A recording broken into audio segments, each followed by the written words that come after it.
St. Louis has been the gateway to the West for well over 200 years, represented now by the world-famous Arch. And here, just across the Mississippi River, is the site of the final oval of the IndyCar season. 3 drivers remain in contention for the championship, but one is very much in control. Alex Palou could become the first in a generation to clinch with 2 races remaining. Scott Dixon still has an outside chance to tie A.J. Foyt with his 7th title. And this year's Indy 500 winner, Joseph Newgarden, is going for his 3rd, with much more on the line today. We welcome you to the Bommarito Automotive Group 500. For Lee Diffie, I'm Kevin Lee, Townsend Bell, and James Hinchcliffe. Townsend, what's on the line today? Well, we are witnessing greatness with Alex Palou in a fiercely competitive IndyCar series. He's figured out how to separate himself. He's a generational talent, but to win the championship today, James, he's got to beat Newgarden. And Newgarden has won the last 3 races here at Gateway and all 4 of the oval races so far this year. So if we're going to keep this championship alive, this guy's got to do what he's been doing all year. Drivers strapped in, downstairs to get things started. Race fans, it's time for the command to fire the engines for the Bommarito Automotive Group 500. Please welcome, to give the command, the president of Bommarito Automotive Group, John Bommarito. On behalf of the Bommarito Automotive Group and our over 1,000 team members today, I want to personally welcome the thousands of race fans today here at beautiful Worldwide Technology Raceway and the millions more watching from home. This truly is one of the greatest shows on 4 wheels. Dad, this one is for you. Drivers, start your engines! Starting up, commitment given.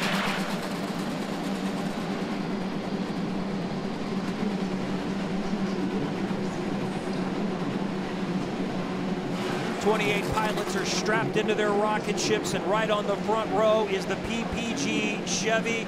Today, the field is chasing Joseph Newgarden, and he is chasing history. Frankly, unstoppable.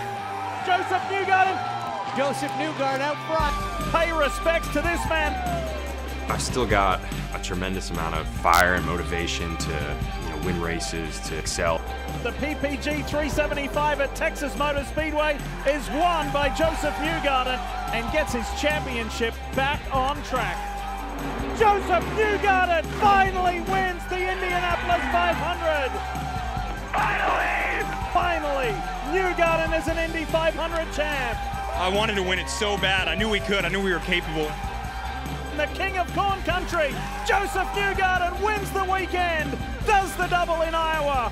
And you have to be strong across the board. Everybody's got to be firing on all cylinders, and when you are able to maximize each person, it's very gratifying.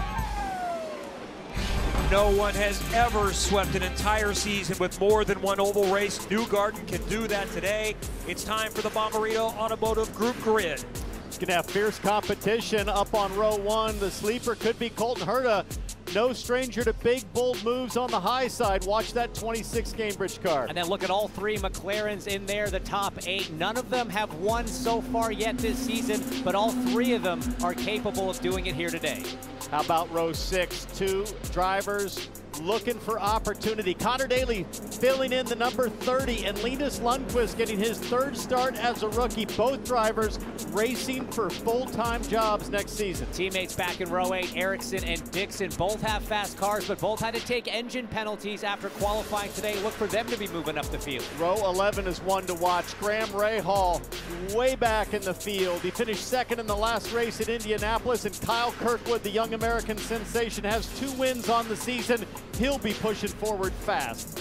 6 drivers not starting where they qualified because of grid penalties. That's one of the stories. We head downstairs for more with Dylan Welch. And Scott McLaughlin qualified on the pole on an oval for the first time in his career, but because of that engine penalty, he will have to start 10th today. Regardless, that pole-winning effort in the speed all weekend has bolstered the confidence of this Thirsty Threes crew, and they'll try to convert that into Scott's first oval win this afternoon. But the fact that that hasn't happened yet has become a point of contention for Scott. More than anything, it's just because teammate Joseph Newgarden has been the one to beat him more times than not. So a win today means he beats the field, but also his friend and rival, and he's the one Scott wants to beat the most. Georgia Hannaberry. Well, thank you very much, Dylan Welch. It's been a whirlwind of a 24 hours for Marcus Ericsson, collected in an incident yesterday with Will Power after Scott McLaughlin spun, having nowhere to go. But since then, what was already an extended day turned out to be a 1 a.m. morning for the team as they pieced together components of that 8 car with the tub of Alex Palou's backup 10 car. And the toughest part about today for Ericsson, jumping in and pushing that car to its fullest potential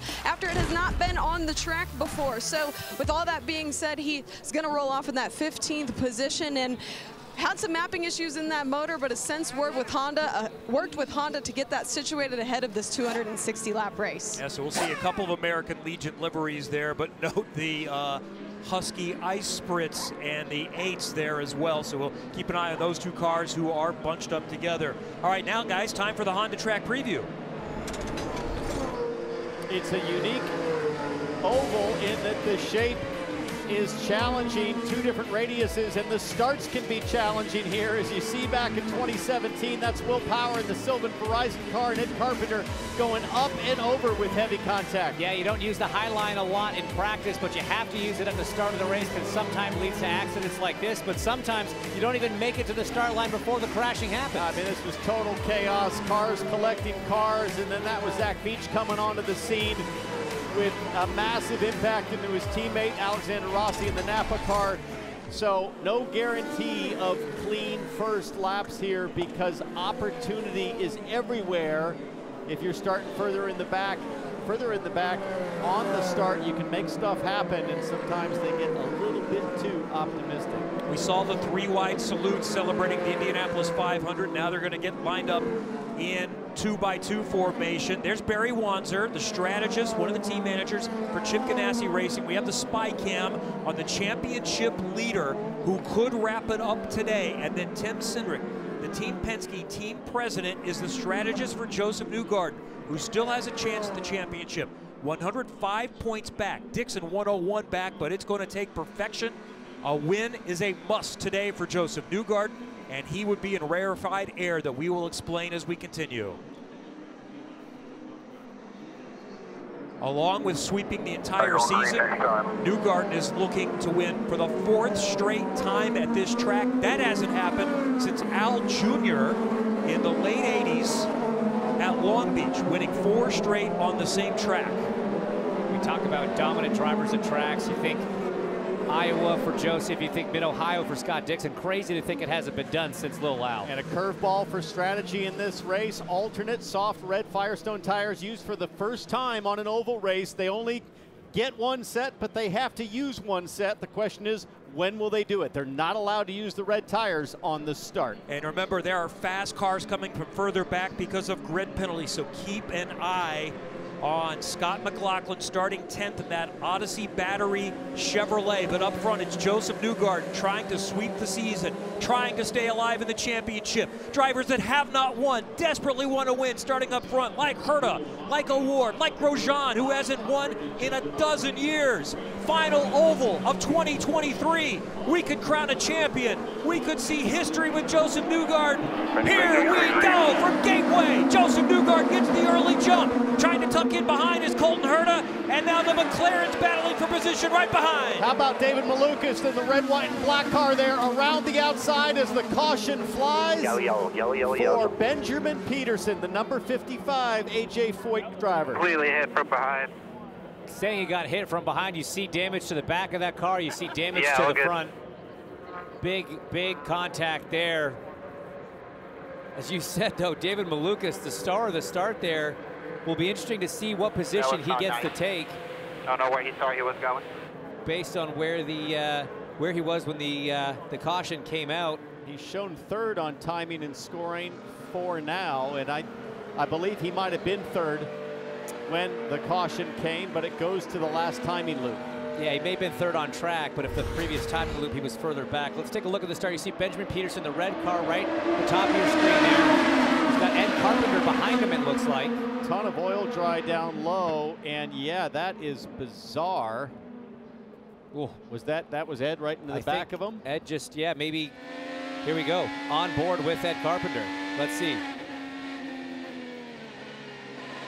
Yeah.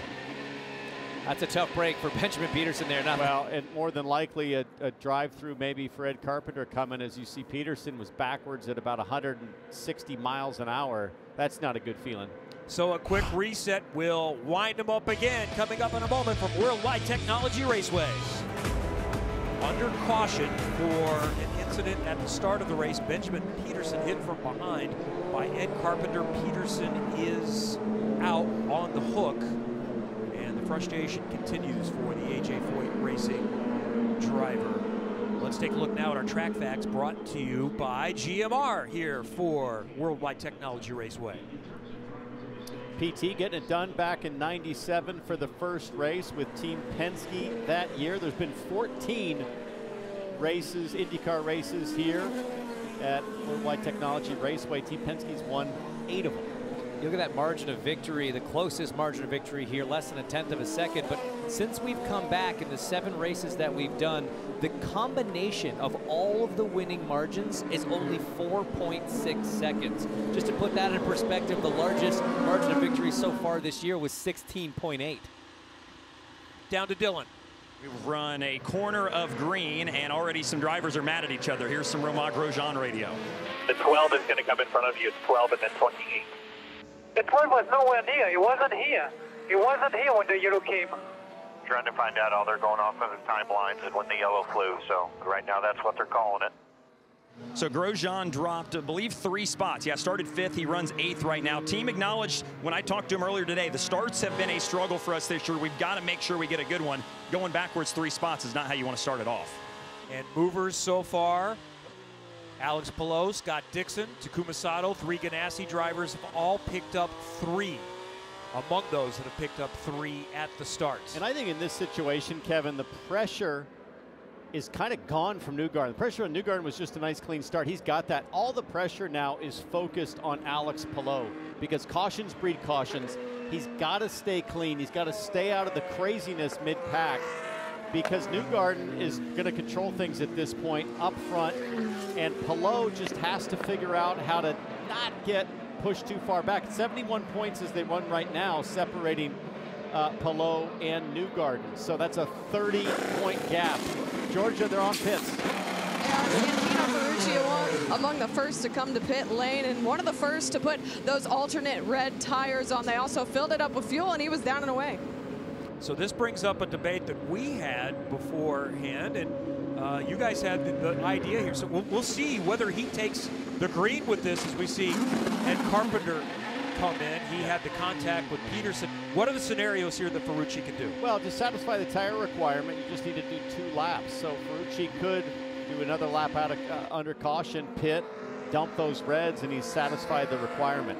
Now, the reason you would do that is this is such an unknown for these teams and drivers. They didn't get a lot of practice time on these tires. The thought is they're going to go off a little bit quicker, and the speed delta, the difference between the primary black sidewalls and these softer red alternates, not that big. So maybe let's take this let's take this unknown out of the equation, get our mandatory 2 laps done, come in, put on the tires that we know, and just run it out from here. I'm also always in favor, if you're at the back, come in, top off as much as you can to allow yourself to maybe go a little bit longer. What's the downside? No. You're at the back already. See, here's the thing. If we were coming to the 1 to go right now, Ferrucci, he's got to continue. He's got to finish this lap on track before he pits. It is the 1 to go. So now he would have to pit at the green. You don't want to do that. They've committed to the alternates. They're going to run them now. So this will be our first read on what the difference might be, or at least some sense. And we've had some conversations that while you'd like to go about 65 laps to do it on 3 stops, that's going to be tough. You may only be able to go 40 to 45 laps on the softer alternates. A little faster potentially, but don't last as long. Newgarden controlling the field here, but he's got a lot of hungry drivers right behind him. Colton Herta, we know, can be aggressive. We know can work that high line. Padua Ward, David Malukas did it so well on the start. He had to move back to 4th because of that timeline issue like we were talking about. And keep an eye on David Malukas, 21 years old from Chicago. He almost won this race last year. He's in the red, white, and black HMD trucking car. He looked ahead and passed a couple of Penske's and was shocked. He finished 2nd last year. Can he go better this year? Back to green. And Malukas is going to try to go around the outside of Padua Ward, side by side into 1. McLaren teammates side by side behind him. A lot of two-wide racing. You see Alexander Rossi, Felix Rosenqvist in those orange, blue, and black McLarens. I'll tell you who made a great move is the rookie, Linus Lundqvist in the 60 car was super aggressive. He's side by side with Will Power. Now Lundqvist tucks in behind Power, but he got a great jump. So Grosjean got ahead of Power on that restart. That was Power trying to respond back. Now you on board with that Auto Nation car. He's got a lot of clean air at the bottom as Grosjean pushes Power up top. Talk about a guy who is ticking every box in his audition. Lundqvist now seeing pressure from Palou, but Lundqvist showing that he is a top 10 IndyCar driver right out of the gate. Palou, that's the championship leader in the blue and white American Legion car. Palou with a big lead in the championship. Really, the only way he doesn't win that championship is he crashes out of 2 of the final 3 races. How aggressive will he be? And watch behind Palou, the number 3 of Scott McLaughlin, the pole sitter, the fastest car in qualifying, had the engine penalty, had to go back 9 spots. Now McLaughlin is coming forward, Dylan. So, Kevin, you were talking about this early yellow and what it does for strategy. Here was some radio between strategist Kyle Moyer and his driver, Scott McLaughlin.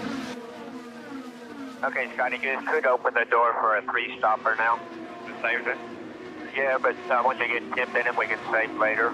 Right now, it would be a code 140. So these guys that are running kind of within the top 10, just inside the top 10, if they can't move forward early here, they're going to settle in and try and save and maybe make it a 3-stop. Now this is a track where you can actually save quite a bit of fuel. It's tough to do on an oval compared to a road or street circuit. A lot harder for the driver to adjust their inputs to try to save that fuel. But here at Gateway, just kind of a unique track, tough place to pass. You can get it done.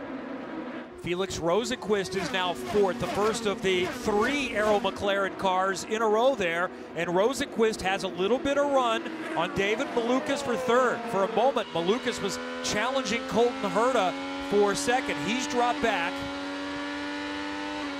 Still clear by 8, all good here.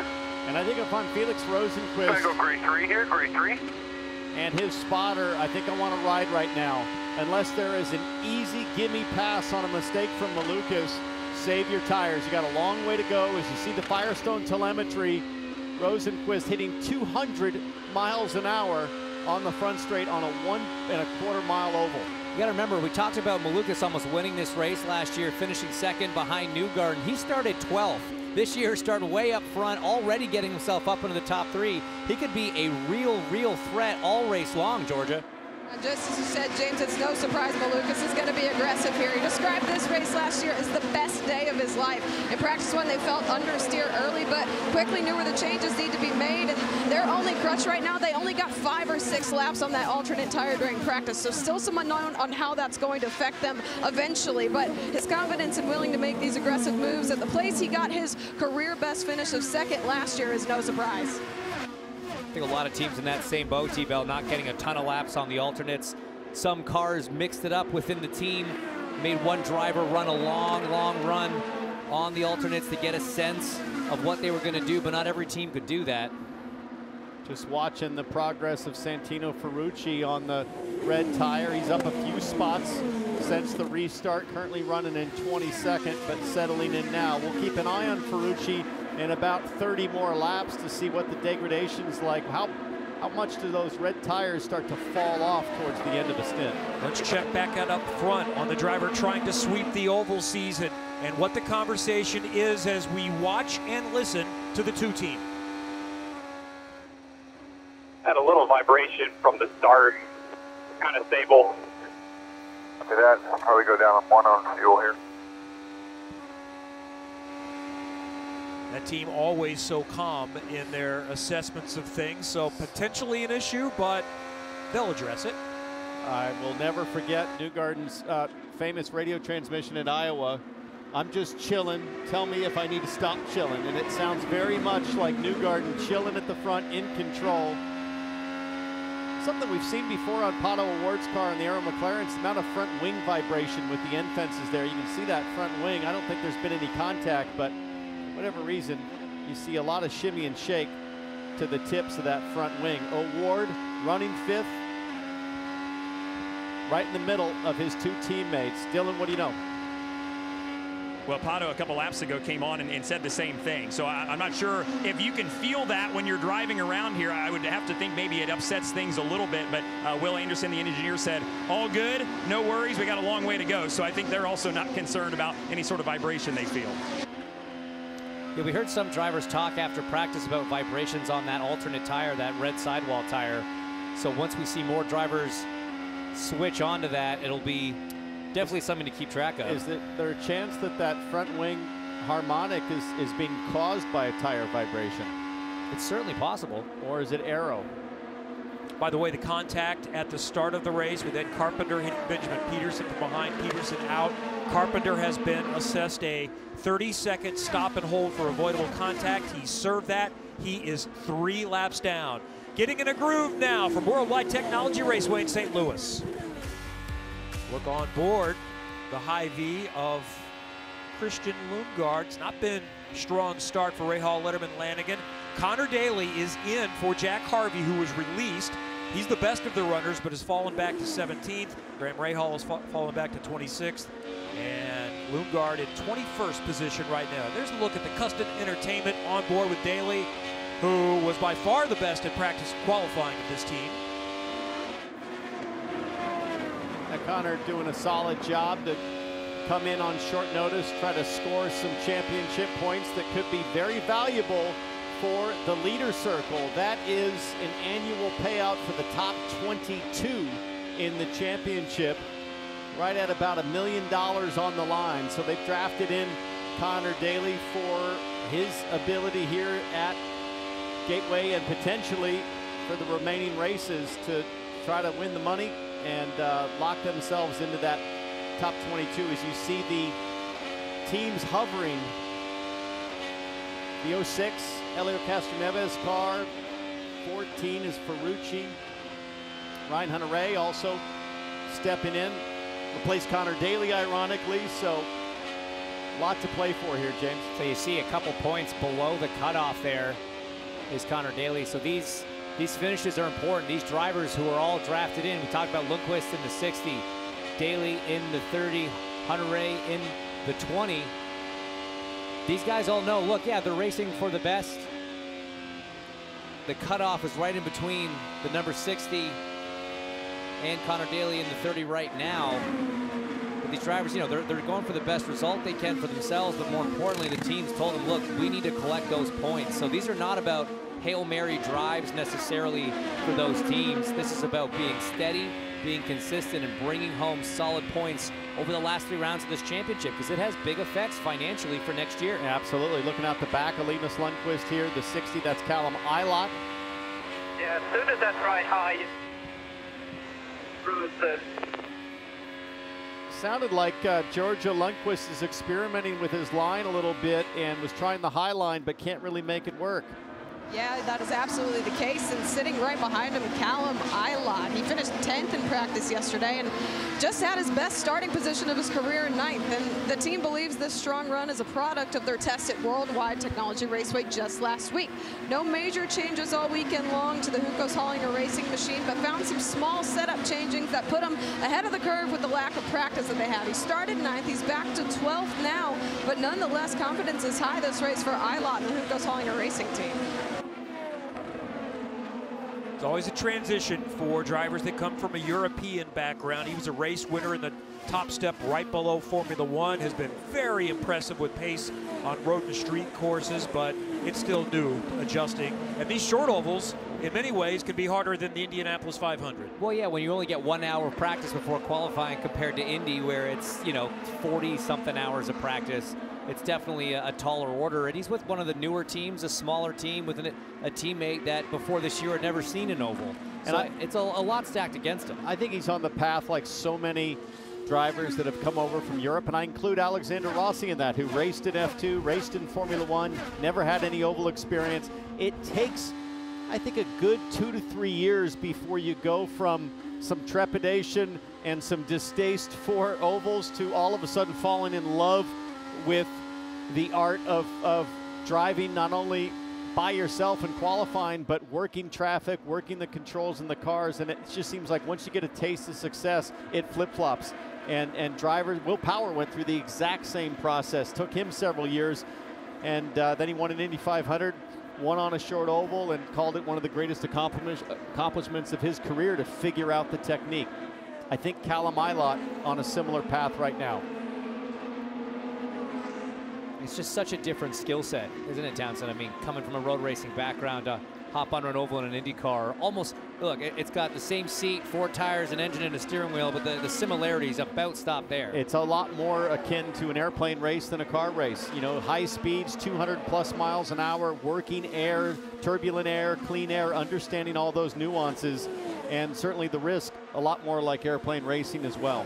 There's the leader of the PPG Chevy, Joseph Newgarden, who is going to deal with lap traffic fairly soon. Ed Carpenter, we mentioned the penalty. He is already 3 laps down, so he likely is to move out of the way pretty easily for the driver he once employed and helped get him to where he's at now. And then Stingray Robb is the last on the lead lap ahead. Well, he's going to have to, because per the rules, once you are a lap down to the entire field, what's called the command blue flag can come out. That comes from race control. That's an order to move over for the cars behind. Stingray Robb in front of Ed Carpenter on track. He's the last car on the lead lap. He doesn't have to move over at all. In fact, he's going to want to get his elbows out and keep Joseph Newgarden in this blue and white car behind him. One of the problems you have on the short ovals is just this. Once Newgarden gets within about 10 car lengths, he is picking up that turbulent air, so it doesn't present itself obviously to race control like he's being held up, even though Newgarden, I promise you can feel it. Blue on the 33, he's like 2 or 3 laps down, the 33 car.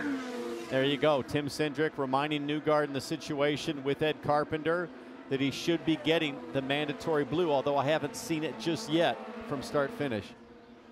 You won't miss anything. Stay with us, and our first pit stop is coming up probably in about 15 laps from St. Louis. People Ready, the official staffing provider of the NTT IndyCar Series, is once again hosting the People Ready Force for Good Challenge, where drivers compete for the grand prize of $1 million to be split with a charity of their choice. To learn more, visit peopleready.com/force-for-good. Newgarden won it last year. So far, Palou is the only one eligible to win. If he wins this race today, he wins $1 million. Pit stops first of the contenders, Dylan.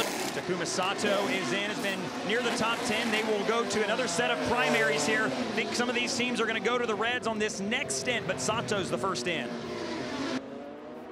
I'm a little surprised to see that. I thought almost everybody would go to the softer red on stint 2 and try to get them cleared out of the way first. As speaking of clearing out of the way, Joseph Newgarden finally getting by Ed Carpenter. A bit of a misspeak on my part earlier. The command blue flag not eligible on ovals. That's a road course, street course rule, so that's why Newgarden had to go make that pass happen on merit. But it just shows you how difficult it is to pass. That car's running last, 3 laps down, and our leader, our dominant performer so far, struggled to get by him for about 4 or 5 laps. And that means it's going to be that much harder once Joseph Newgarden gets to the tail end of the field. It'll be Christian Lundgaard now coming in. Stingray Robb as Sato. Did Sato get in the wall?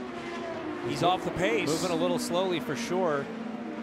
He had a moment in practice where he came slow and missed the wall by inches and eventually gathered it up, and he's still trying to pedal again. And this is a point in the race where we start to talk about marbles, the spent little bits of rubber that accumulate offline, and potentially Sato on cold tires slid up the track like he is right now.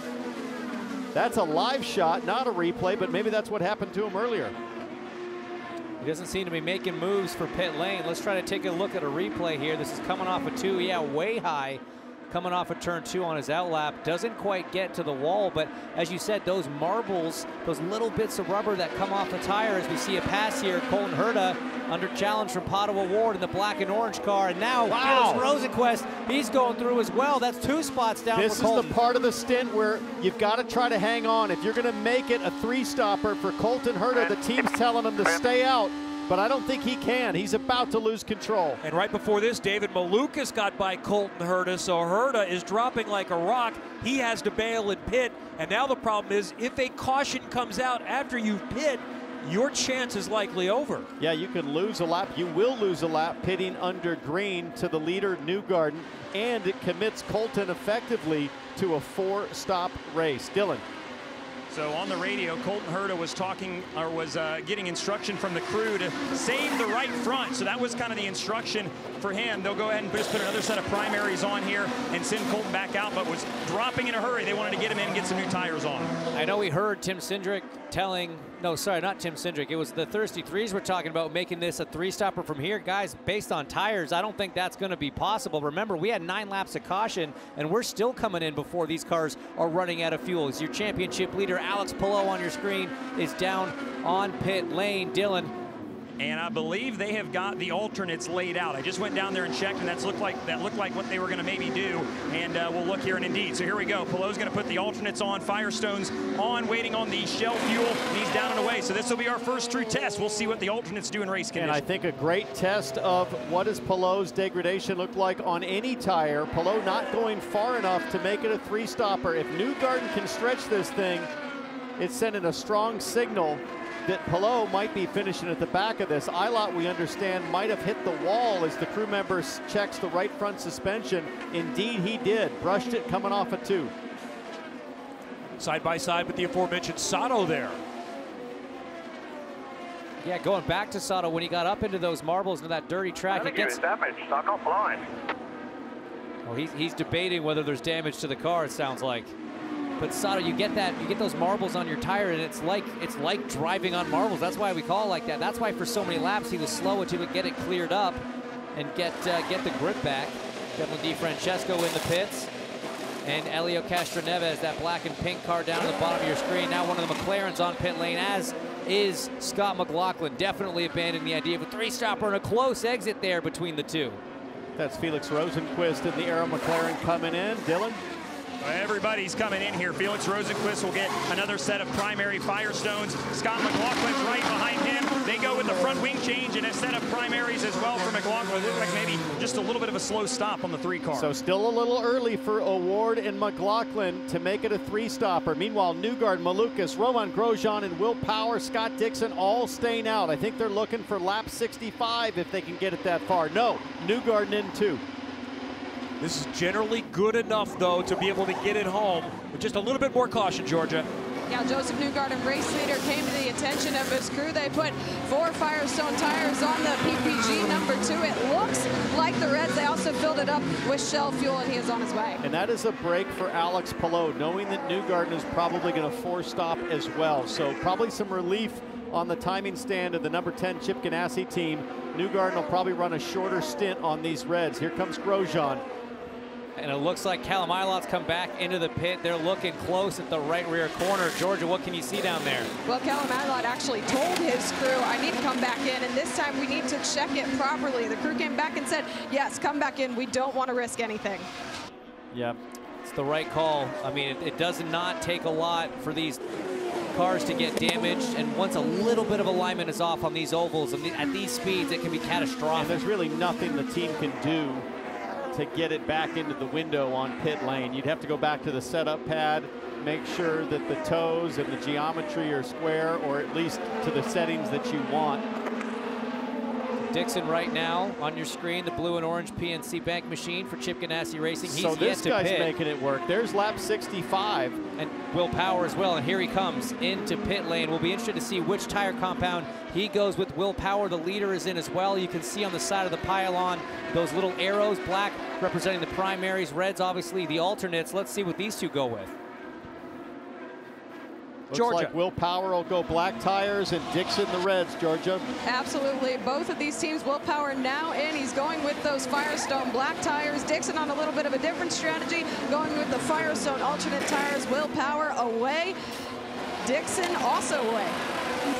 So that opens up options for both of them as we watch Joseph Newgarden coming by in that blue and white PPG Chevy. He is going to regain the lead of the race, but Power and Dixon went 3 laps longer, so they're getting better tire life along with the fuel mileage. I'll tell you who made out well in that pit stop sequence was Colton Herta, who was really struggling, but did the undercut to go to fresh tires and is able to hang on. Now back up to second place is the 26.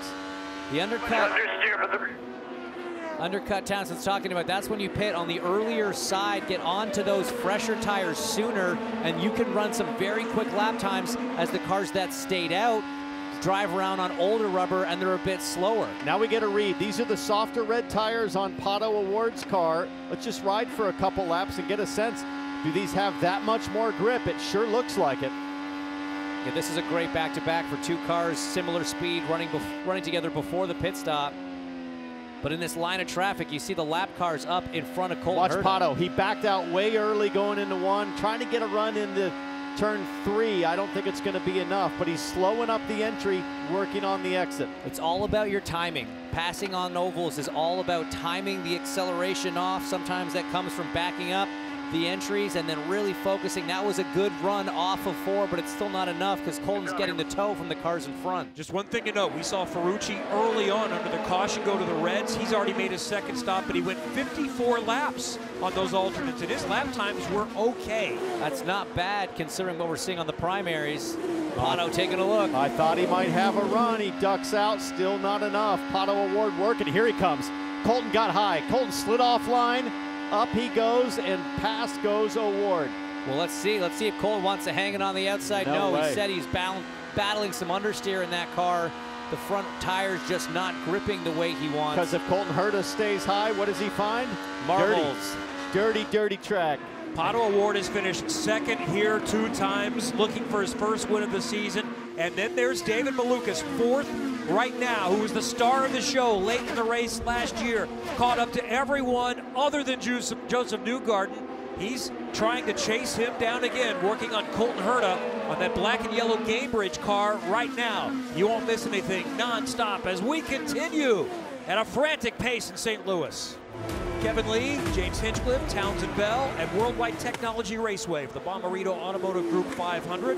Lee Diffie is wrapping up the Track and Field World Championships. And he'll join us in Portland coming up next Sunday afternoon on NBC. Hey Kev, we're 79 laps into this thing, and look at the marble growth offline.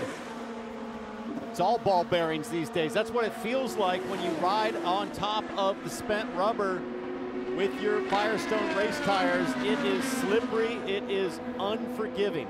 It's like hitting black ice in a road car in the winter. And just a little while ago, Stingray Rob got a little bit high, got up in those marbles. Does he brush the wall? Just stays off it. But then again, for the next 3 laps, you're trying to get all that dirt off the tire, and you lose so much lap time. We saw that happen to Kumasato earlier. He's all the way 22nd a lap down now because of it. This feels like a familiar story up front, Kev. Newgarden and O'Ward. O'Ward, how many times have we seen him at a place like Texas or Iowa get up and try to mix it up with the most dominant oval driver we've seen since A.J. Foyt, Dylan? And Pato is closing on Newgarden. Your eyes are not deceiving you. That's by design. So here's some radio. Pato, right now we would like to push Newgarden into not saving fuel. And a friendly reminder on the camera, we can visibly see marbles offline, so just be careful. So yeah, you got to be careful. Can't push too hard. But Pato's looking for his first win of the year, while Newgarden's looking for his to sweep the ovals this year. So Pato kind of talked to me about that earlier today. He said, I've made my peace if we don't win, but we deserve one. I'm driving really well. Our cars have been great. We just need everything to come together for us, and they're trying to take matters into their own hands right now. And I think they want to force Newgarden to not be able to make it on 2 more stops is the idea. He's kind of right on that bubble.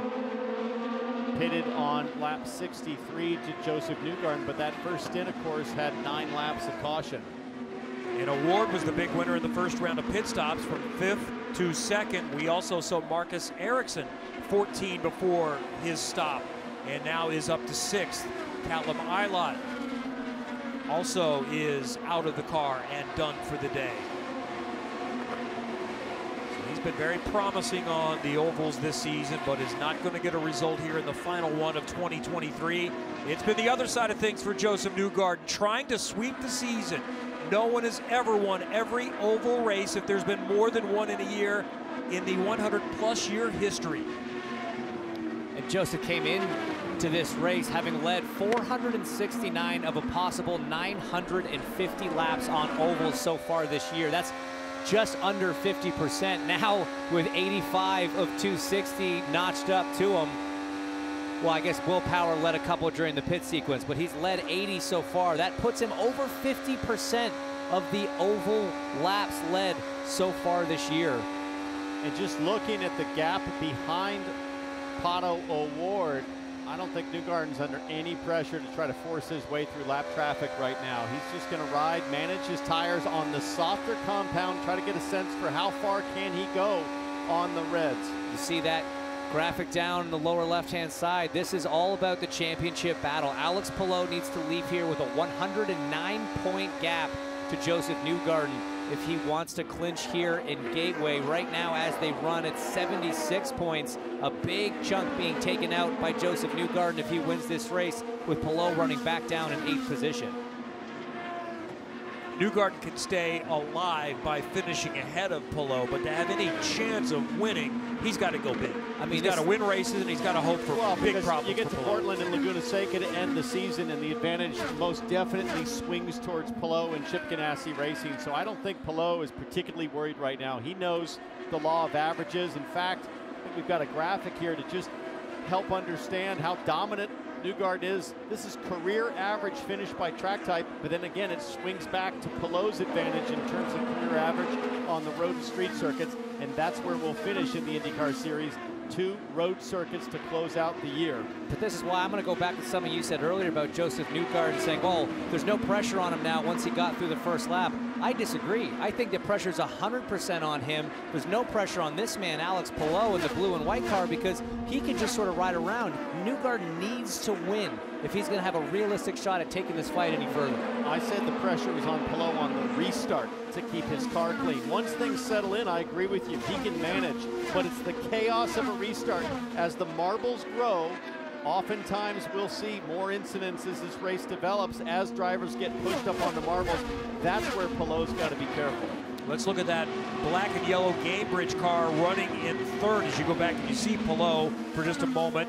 And McLaughlin behind him. But Dylan, tell us more about what's happening with Colton Herta. Well, if you look at the pylon, they are 7 seconds behind the top 2, and that's in part because I think Colton Herta is holding these guys up. He is loose on one end of the racetrack and has understeer, so a tight condition at the other end of the racetrack. So these guys behind him, I think, have kind of settled into a fuel save mode because they simply can't get around him. But Hinch, that's the challenge of this racetrack, right? You want to be good at both ends, but most often of the time you're not good at both ends. You got to be good at one or the other. Yeah, this place is all about compromise, Dylan. The 2 different ends of the racetrack, very different radii between the 2, different banking. You've got 11 degrees of banking in 1 and 2, 9 degrees right here in 3 and 4. So what the car needs is quite a bit different. The minimum speeds in 1 and 2 much lower than 3 and 4.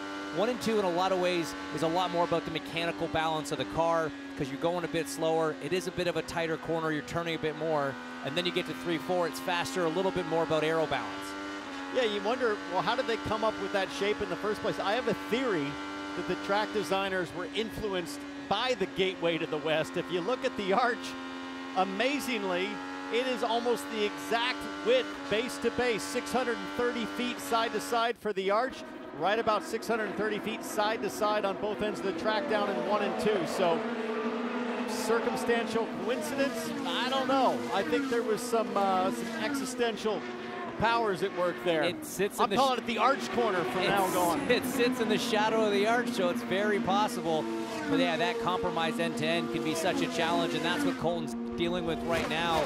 It's typical to have an understeering balance in turn 1, 2, where the front tires just don't work as well as you want them to, and then you get to 3, 4, and it's the back of the car that's a little uneasy. You know how you can make that fact, Townsend, or close to it? Just go to Wikipedia and add that to the description.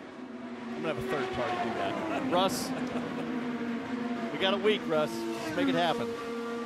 Our Executive Vice President of Statistical Analysis. All right, let's get back on target here and listen to some radio conversation on the 26 Herta Gamebridge team.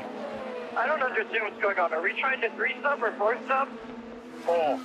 We think everyone's on 4. Problem is we're stuck behind the 2 lap cars at the moment. I'm not going to be able to pass these guys. Copy. There you go. It's very matter of fact. You know, the balance isn't good enough to be in that dirty air and pull off the pass. I mean, we talked about it earlier, that dirty air. Imagine a boat through water, the wake that comes off behind it. these race cars are designed to go through clean, undisturbed air. But once you get into that wake, that air wake behind, that dirty air hitting the car robs it of downforce, robs it of grip, changes the balance, and that's what makes it so hard to follow in these corners. And I like Colton Herta's strategy of 4 stops along with this guy Grosjean. Really need to just get to lap 100 to make it a 4-stop, Dylan, as Grosjean pitting to get off those reds early. Yeah, and I've started to hear some drivers be a little bit unhappy with how they've started today. So Grosjean's done with them. He'll be able to do primary to the end if he wants. Yeah, that degradation was one of the big question marks with those red tires, and now that information's starting to come out as more people have run them. I don't see a lot of degradation, though, for Pato O'Ward, who still sits about a second behind Joseph Newgarden, also on the red tire. Linus Lundqvist now opting to get off the reds. Dylan. Linus Lundqvist, his first oval start, continuing to do a great job. Team owner Mike Shank said he has checked every single box every time he's been in our race car this year for his 3rd IndyCar start. 4 Firestones and fuel for Lundqvist. Yeah, it really has been impressive since he jumped in Nashville, filling in for Simon Pagenaud, who's still recovering from an accident earlier in the year. Simon, got to be so careful right here as a rookie. Don't lose it on the apron. We saw that yesterday in practice. Scott McLaughlin lost it there and led to an accident between Will Power and Marcus Ericsson. So those that have made the 2nd stop are still going to have to do a little bit of work to get back on the 4-stop strategy. They're going to need to extend just a few laps. Yeah, they're okay. I think if you're Grosjean and you got off the reds, you can run 52 laps on this stint, no problem. Colton Herta is now within his 4-stop window, so he's got the option to pit any time, and I think the undercut is the way to go. If I'm Colton Herta, I'd probably pit now. If I'm struggling with balance, make it happen. The only reason you wouldn't is a yellow. Let's talk about this guy right here, Marcus Ericsson in the Franken car. Oh, there it is. Sato, slow again. Up high, did he hit anything? You can see the rubber coming off the tires, and he's wiggling the car back and forth, trying to clean the rubber off. Yeah, I'm afraid it's not like shaking out a dirty t-shirt. It's going to take more than that to get the tires clean. Have to look at what happened to Sato here. He goes low on Lundqvist, or is that Castroneves? That's Castroneves. Enters really low, picks up some understeer, and then just gets up high. That's the other thing, James, is going in low, entering low. You can pick marbles up on the low side too, and now you've got dirty tires sliding across the race line. Yeah, 3 into 1 there. They were lucky to not have any contact whatsoever, but then again, just a little bit too much speed in as we see Will Power there. He's coming to pit lane now. Way early. He went the longest on his first stint, Georgia. That is absolutely correct, and I see the red tires, so the black tire Firestone's coming off, the reds going on, and filled with Shell fuel, he's down and away. Dylan, Pato? Pato O'Ward is on his way in, so he ran about 42 laps or so on these alternates and said, I've got to come. These are starting to fall off here, so that Will Anderson made the call. Come down, they'll put the primaries on, and he also will be done with the alternates for the day. They'll put the four primary tires on. Pato's been happy with the balance, just needs to try to find a way to get around Newgarden. Georgia. Joseph Newgarden brings the 2 to the attention of his crew. The reds come off, the blacks go on there, filling that 2 up with Shell fuel, and he's down and away. He's just covering Pato O'Ward. He doesn't want Pato out there on fresh tires doing that undercut strategy we talked about. Absolutely. So where will they blend out? O'Ward was about a second back of Newgarden under green flag conditions. So Newgarden will exit pit lane up top on board with Pato O'Ward coming around through turns 3 and 4 to the front straightaway. Clear racetrack for Pato on his outlap. That's important. So Joseph off the button now. Pato across the start-finish line. It's going to be tight when he comes. Going to be really tight. Off of turn 2. There goes Colton Herta, David Malukas, and Pato O'Ward's right there. But Joseph's not up to speed yet. His tire's still a little cold. Stuck in a little bit of traffic here, but I think he's pulled it off. So really even pit stop cycles between Team Penske and Arrow McLaren. Yeah, I think that's actually Felix Rosenquist immediately behind him. I apologize. Pato O'Ward is right there looking on the inside of, I guess that's Augustine Canapino in that green and black car up front. The yellow square on the attenuator there indicating it's a rookie. And Rosenquist, Malukas, Herta have not made their second stops yet. So their advantage could be if a caution came out, that significantly turns the tables in their favor. But if it doesn't, how much lap time are they going to lose here on the older tires? Pro ahead, he has not stopped yet. Newgarden right in front of him. And I think if you're Colton Herta, who leads right now, Rob Edwards will want to push him deep into the stint to shorten up the time he runs the Reds. Saw Rosenqvist have a big wiggle coming out of turn 4. There goes O'Ward. Wow, that was a little too close for comfort. Big dive, huge commitment there. Heard that his teammate hadn't stopped on old rubber, decided to just fire it in there to get back onto the gearbox now of Joseph Newgarden. This is an opportunity for Pato O'Ward with Newgarden trapped just a little bit behind Malukas. O'Ward could try to pounce right here. Here he comes. Here we go. And this is for the effective lead of the race. Even though it is for 12th right now, the others ahead need to stop. O'Ward trying to slow down the oval dominance of Joseph Newgarden and break through. The last thing Newgarden wants is a penalty for blocking. He's got to be careful not to get too aggressive. This race still not even to half distance. Pato O'Ward has finished second 4 times on ovals to Joseph Newgarden. He's tired of that. He's going to look for the opportunity today, trying to get his first win of the season. And this is the best phase of the race to do it right after a pit stop. Your tires are fresh. They've got the most grip. They haven't started to degrade yet. If you're going to get it done, now's the time to do it. Pato knows that, and now Ed Carpenter comes out right in front of him. That's going to slow up Newgarden massively. Maybe not. It's still going to do it if he... Oh! That shutting of the door is just going to... Look at the momentum lost for Pato. And Ed is not really trying to do anything evil to Pato O'Ward. He just didn't want to be up on the dirty side of the racetrack. Came right across the bow of Pato, and that's just bad luck for O'Ward. Terrible timing, but what a break for Joseph Newgarden. Went from right under threat to a little bit of breathing room now, about a second.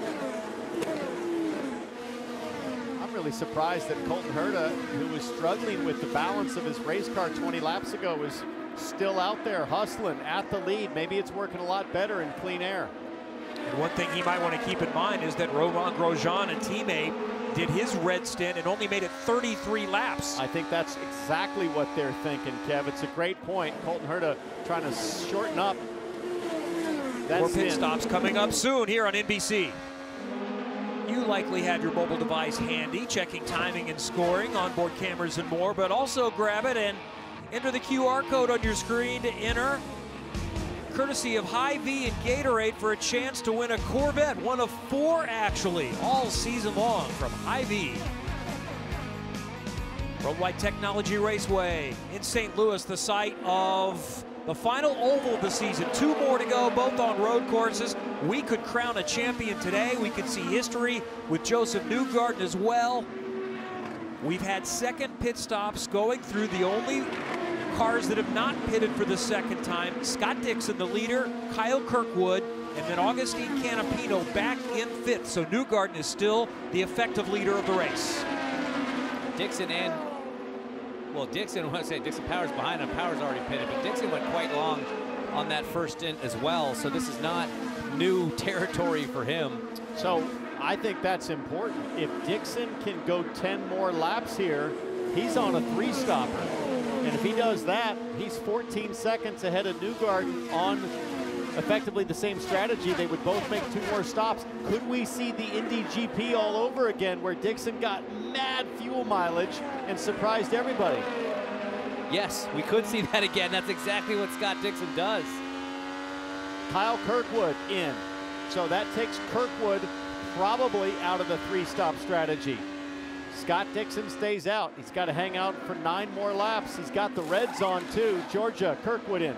Kirkwood is in, tires come off, black tires go back on. He was one of the cars that tested just last week here at Worldwide Technology Raceway. They felt like they made major gains. He's back, rejoined the field. Great. He is one of those that still needs to use the reds, Kirkwood. Great pass just there. Alex Palou, blue and white car ahead of Colton Herta and that black and yellow Gamebridge car on the outside of 1. That was a great move. So let's just go back to Dixon real quick for a second, guys. We talk about the fuel mileage he can get. Yellow down here, yellow turn 2. And now Scott Dixon, as Sato goes around, has a huge advantage. That's exactly what Scott Dixon wanted to see. Everybody from 9th back is technically a lap down right now because he has not pit. he will pit and come out at the tail end of that. I mean, Canapino, same thing. He'll come out effectively in 8th place. I don't know if Dixon wanted to see that, and here's why. Because now we can't make it. Well, now everybody can make it on. Everybody can make it on 2 more stops, and it puts him to the back. Oh, Sato was trying to get to the wall a couple of times earlier, and it finally got him. 3rd time's a charm. All right, we'll sort this out and explain the ramifications of this coming up in just a moment. And pit stops 2 at Gateway. Caution number 2 at Worldwide Technology Raceway. Pits have just opened. The leader, Scott Dixon, has not made his 2nd stop yet, trying to win for the 2nd race in a row. He is headed down to pit lane. He needed to stop soon. A couple of others did as well. The question will be, did anybody else come? Yes, Joseph Newgarden is also coming 20 laps after he last stopped, Georgia.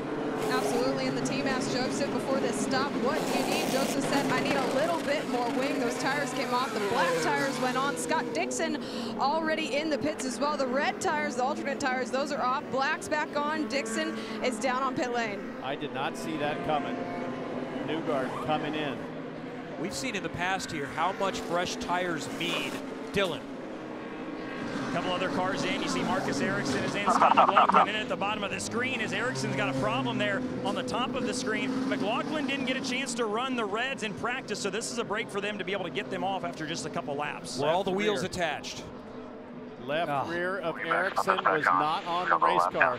What a devastating blow. We were trying to get to him earlier. This driver had been doing such a great job starting from 15th in a backup car that only run 2 laps on the weekend so far in qualifying, and was just methodically getting his way up into the top 6, top 5 almost, and he was sorted. This is just devastating. Not the end of the world though for Ericsson, unless he didn't lose a lap in that situation, did he? No. You saw the left rear putting his hands up. Hang on, it's not secured. This, by the way, is the first race for Chip Ganassi Racing with Marcus Ericsson after it became public knowledge that he is leaving at the end of the season. He has accepted a deal to go to Andretti Autosport next year. Another good restart is coming up in a moment from Gateway.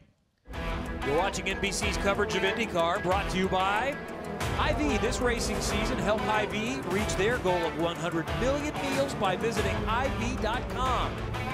And by Hogan Transportation Company's official transportation partner of Rahal, Letterman, Flanagan Racing, offering multiple transportation solutions.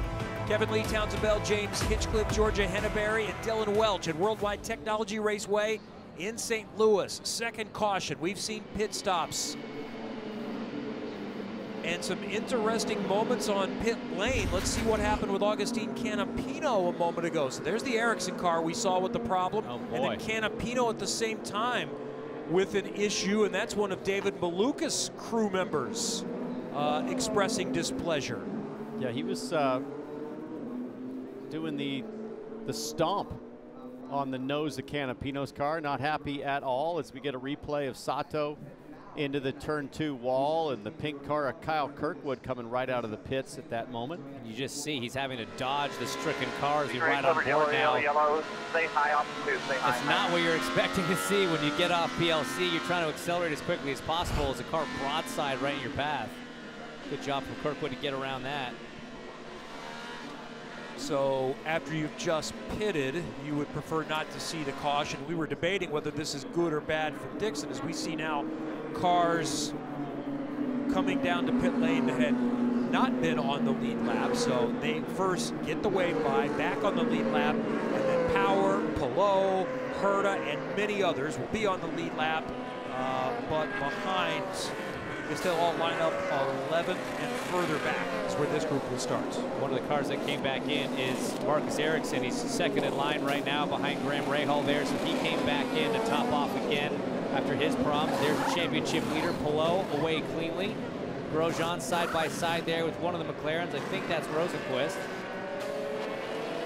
And with most of these cars already satisfying the the red tire requirement, certainly they feel like they can probably make this on one more stop. So let's go back to Dixon. Yellow good or bad as Castroneves comes in and is out? I mean, he's leading. That's good to me. Initially, I thought bad until a lot of the front runners like Newgarden came to pit lane. That totally switched things up, and now Scott Dixon legitimately at the front. It's such a track position race.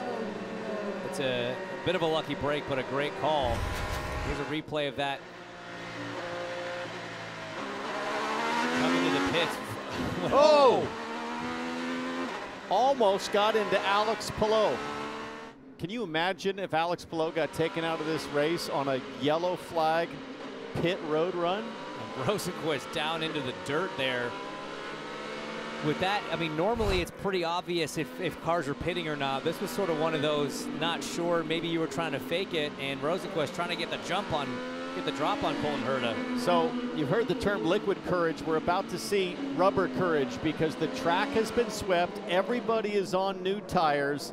Pace car comes off, and this is where all the drivers cinch their belts and think and smell opportunity. The guy that's got to be so careful, I'll say it again, is Alex Palou. So Newgarden gave up the lead by coming to pit lane, but I think that was the more conservative approach because now he's on the same strategy as Dixon, same for Pato O'Ward as well, and no one has been able to keep track with Pato O'Ward with Joseph Newgarden. So what does Scott Dixon have? Race control waves off the restart. They want to see the field more bunched up, so they'll go one more lap of caution. Right call there. They were just a little bit, they got the call late, then it was the one to go.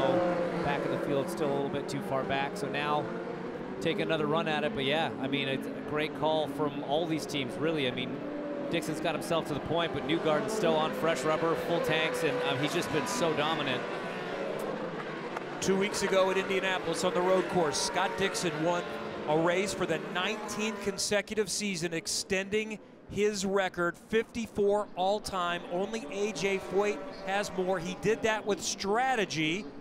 Could that lead him to a win again today? Quick thing to note, that black and pink car, the 06 of Castroneves, he is a lap down. Alexander Rossi is the one who's in fourth right there in that blue and orange McLaren.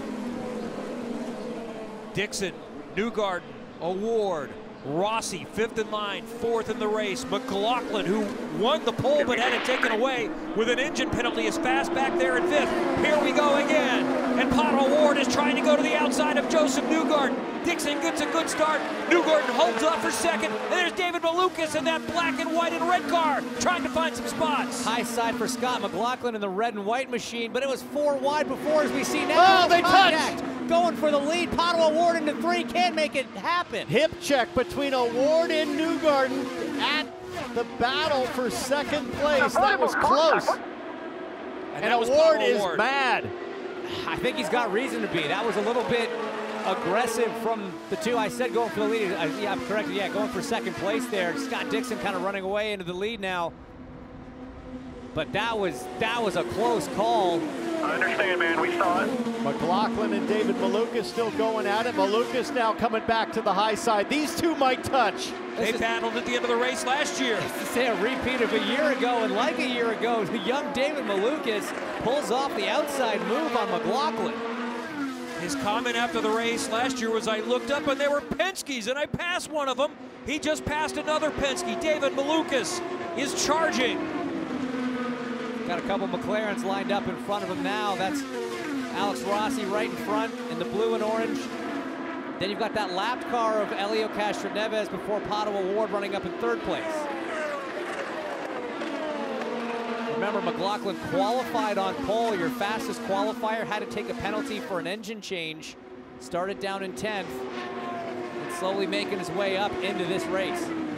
Look at some of the others in the top 10 having great days. This would be the best day of the season for Rinus VeeKay in 7th. And Santino Ferrucci, who topped off early, he has satisfied the alternate requirement. He runs an 8th for AJ Foyt. Remember, he finished 3rd this year. Best result for AJ Foyt Racing in over 20 years at the Indianapolis 500. Ferrucci started 26, but that was because he was going for it in qualifying. And on his second qualifying lap, he had a huge moment right here in the middle of turns 3 and 4.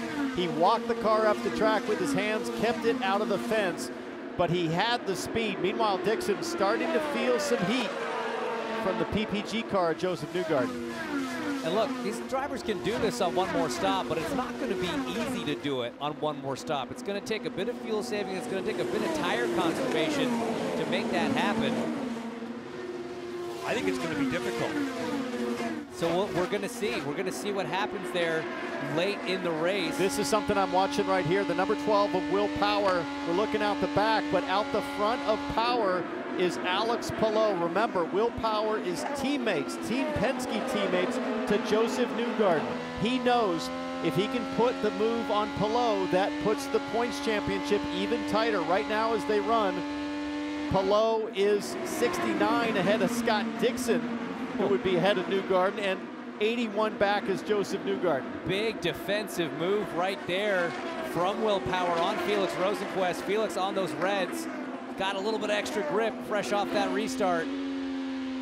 Shut the door big time. We saw earlier Augustine Canapino being pushed back, and the HMD Dale Coyne crew not very happy. Canapino has served a stop and go for hitting personnel, so he was in the top 10. Now he's a lap down in 23rd. We've made a big deal about Newgarden catching Palou in the championship. Time to rethink that. If Dixon wins this thing, he's in with a shot on his teammate with 2 road courses to go. Portland and Laguna Seca, where Scott Dixon, he knows how to get around both those places. He has more experience of those 2 tracks than just about anybody in the field. Let's go back to that restart again and that battle for second with Newgarden's PPG on board. Clear. That's at 200 miles an hour. This is the view I want to see. Let's keep reference to that white wall beside. Yeah, I mean, Joseph sort of fades up to try to take a little bit of a better arc into the corner. Remember how aggressively Newgarden defended O'Ward on the front straightaway. The restart was reviewed, no action. Oh, there was plenty of action, Kevin. No action will be taken or penalties handed out. We reviewed it. Well done. Scott Dixon right now is just doing the most Scott Dixon thing I've ever seen. Another from 16th to the front type of drive, and another late season charge up for a championship contention. Just so impressive what this driver has done in his career and what he continues to do 20-something seasons into being an IndyCar driver. With your pace, you're going to catch the back of the field here. Mike That'll Hall help. giving Scott Dixon the information on where the back of the field is right now. That is Graham Rahal at the back of the field and Linus Lundqvist, I believe. So I did some number crunching after Dixon won again from coming from back. His last 2 wins from 14th and 15th. He's also won on a road course from 22nd back in Mid-Ohio, and he's done it on ovals. His very first win in 2001 at Nazareth, he started 22nd. He's also won on an oval at Pocono from as far back as 17th. He started 22nd. I'm pretty sure he lapped the field that day. So not only did he get to the front, he passed the entire field twice. I don't think it's ideal right now for Dixon and Newgarden. They pitted on lap 125 under caution, but the guys that topped up, the first car on the top-up list is Marcus Ericsson, who pitted at lap 131. If you're going to make this on one more stop, I think for Dixon and Newgarden, O'Ward, Rossi, you're gonna need some pretty good mileage to get there. That's not that easy. I think that's why Mike Hull was telling Dixon, hey, get to lap traffic, and then that's gonna help you save some fuel. Georges, what can you tell us about the 9? I caught up with Dixon a little bit earlier this weekend, and he actually thinks that the 9 team has been rather risky this year in their strategies, and he feels like maybe that's burnt them a little more than he would have liked, but he feels like the speed and the pace coming out of the 9 car has been strong all year long. They might have just missed some of those opportunities, but today he leads with 110 to go. I think the target's going to be lap 185 to 190 is going to be the range where these guys are hoping to get to make their final stop. Actually 195, excuse me. That would mean 65 to the finish. So long way to go for Dixon and Newgarden to hit that milestone. 65, I think, is as long as anybody's gone today. Let's look at our pit stop window prediction powered by NTT. I think that seems about in target for those up there. And if that's the scenario, if there is not yellow, it is going to be difficult to get it done on that one more stop. So great observation. I think you could be looking at potentially, if it stays green, might be Ericsson, Herta, Palou racing for the win. But who's the best at saving fuel? It's that guy out front. Scott Dixon. It doesn't matter what type of racetrack it is. He defied all of our predictions at Indianapolis, quietly doing his thing until it was time to pounce. And Graham Rahal, even with all the speed he had in this race car and Dixon saving fuel to the end, just still couldn't beat him. Now, look at Palou, side by side with Colton Herta. This is, like you said, how much risk does a championship leader want to take? Colton hanging it on the outside. Look at Palou's hands. That thing's dancing down low. Both of them are working for it right now. This is a great little battle. And now Rosenquist getting the double draft. This is for 10th in the race, but could be for second on this strategy, and they're still glued together, side by side. Palou's answer to how much risk does he want to take? A lot. When you run that high line, it's a longer distance you got to carry, but you can sometimes just roll more momentum off the corner. That's why Colton was able to keep firing back, but there finally Palou able to clear him. Now what can Rosenquist do with the 26? He's going to look inside. There are a lot of drivers that have not won yet this season. Rosenquist is one of them. He has one win in his career. Herta, Pato O'Ward, and so many more to be played out today. We are inside 100 laps remaining in the Bommarito Automotive Group 500, riding with the mission on board with Felix Rosenquist. Running in 12th, looking up ahead to Colton Herta. 12th in the race, but still in play because 9th on back is better in a fuel situation, pitting 5 laps later with a top off the last time compared to the leaders like Scott Dixon, Joseph Newgarden, Pato O'Ward, and so on.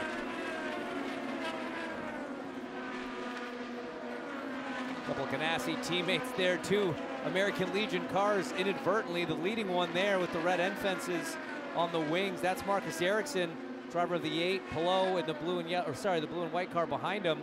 But what a run for Marcus Ericsson. That weekend that he's had, accident in practice, not his own fault, just got caught up in an incident on track, had to go to a backup car, which he qualified this morning, and has just sort of been slow and steady. He had that problem in pit lane, and he still got himself back up in the top 10. I wonder if he'll finish this race and say, hey, Alex Palou's cars are better than mine, as Palou sits right behind.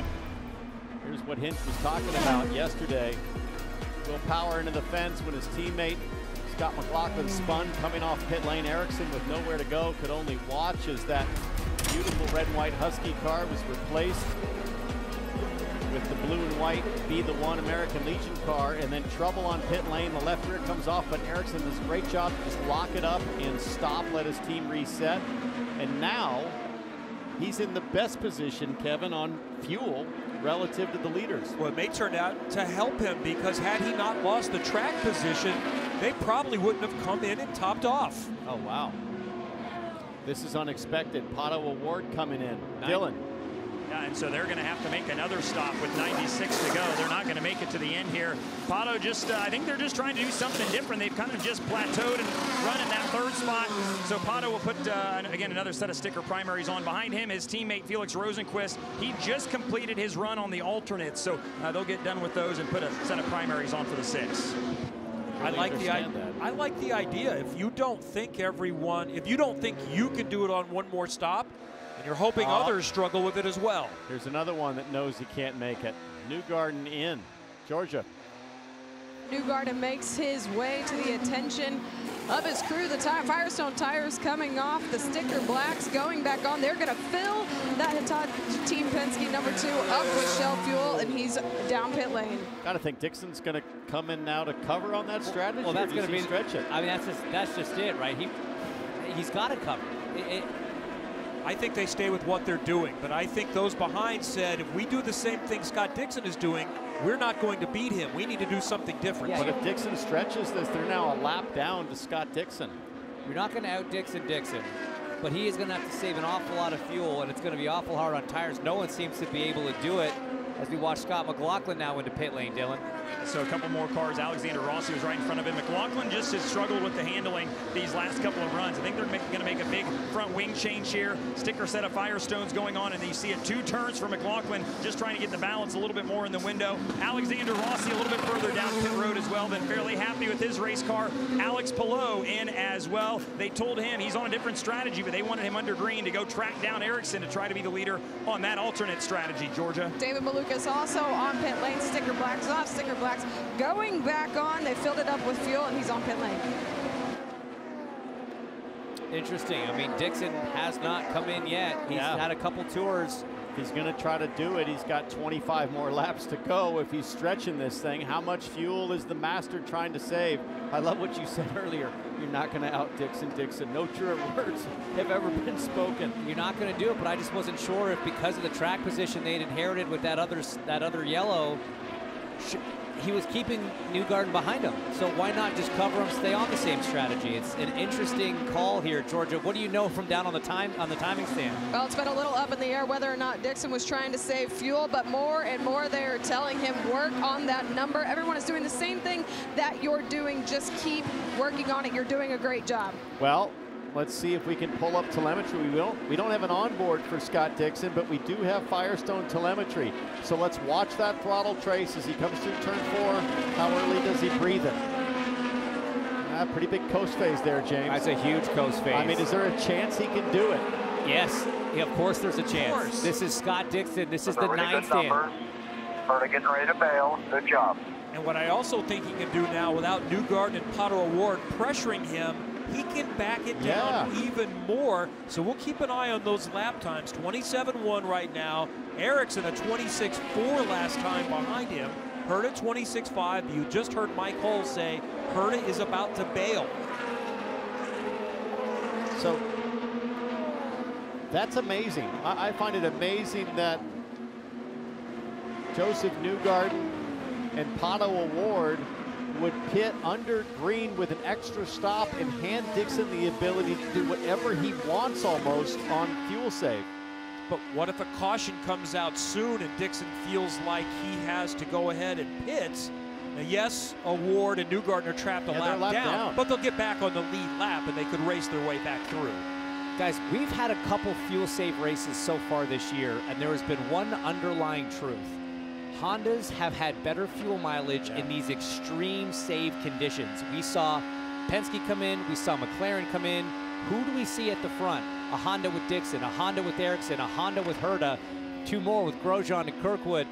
Right now, 9 of the top 10 are Hondas, and I think they're trying to make it. And watch the gap with Marcus Ericsson shrink to his teammate Scott Dixon, because he has 5 laps to the good on fuel over Dixon, so Marcus Ericsson could be in the best situation of anyone. He's got to make it work on this part of the stint with about 20 laps until they make their final stop if they stretch it. Here's the thing. This is why I like it. Pato O'Ward on fresh tires. He's behind. I believe that's Ryan Hunter-Reay in front of him. He can't go anywhere. He's a lap down. He's not making up that ground. He's burning a lot of fuel doing it. Right now, this is really playing into the hands of those drivers that are trying to stretch it out. Now keep in mind, the 5 laps to the good that Ericsson, Herta, and others have is not 5 laps of green flag racing. So what is it effectively, 2 or 3 laps? Yeah, probably 2.5 to 1, meaning, you know, maybe Ericsson's 2 laps to the good under green flag conditions, but that matters a lot. And wouldn't it be amazing on a weekend where Marcus Ericsson destroyed his primary car, not his fault, unlucky in the crash with Will Power, and then crashes on pit lane in the race. But it looks now like, I don't get this, Ericsson's bailing. That's a surprise. He's going to need 2 more stops to get to the end. And this stop and another, definitely. Didn't see that coming. Georgia, what do you know? Well, the strategy is certainly ever so changing here at Worldwide Technology Raceway, but Marcus Ericsson makes it into his pit stop. The 4 Firestone tires coming off, 4 going back on. It looks like they're filling it up with Shell fuel, but he's going to have to come in once again, but he's down and away. Really weird. I mean, is he losing the balance? Does he have a vibration? What are we missing? What are we missing? We see after this, so you can push hard. Fuel's not a concern. Well, that's, I believe, Nathan O'Rourke telling Colton Herta. or that may have been on the radio to... that might have been Taylor Kyle talking to Ericsson. To Ericsson. To Ericsson, yeah. So, yeah, okay. But I just don't get that. They were perfectly fine on fuel. Must have been a balance issue. Meanwhile, Dixon, 15 laps from the marker he needs to make it on one more stop. Dylan, how was Colton Herta stop? He was good, and the balance was okay. He asked for a turn of front wing, but they brought him down just to cover Ericsson here and kind of stay on the same page as him. Maybe we're just being a little bit too enthusiastic about how much fuel those Hondas can save as Maluk is trying again on the outside of Scott McLaughlin.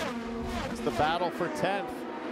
Those guys both a lap down. There's only 4 cars on the lead lap as they run right now. But about 3 or 4 different strategies in play here too. Well, but to James's point on Honda efficiency, Grosjean and Kyle Kirkwood can push really hard right now. As long as the tires are holding up, they could close on Dixon on this stint. Look at this guy with clean air. And like Marcus Ericsson, they pit on the same lap on the last time, so they've got a little bit of fuel on Dixon as well. And these guys seem to be trying to make it work. Now again, they're saving. Grosjean's trying to make it. He's got that clean air, but that's not actually great when you're trying to save. You want a car in front of you that's pushing a big hole and making it a bit easier. So that's what you want if you're one of these guys, including Scott Dixon. What do you know about him right now, Georgia? Yeah, Dixon being coached by team members. Let's take a listen to some of his radio.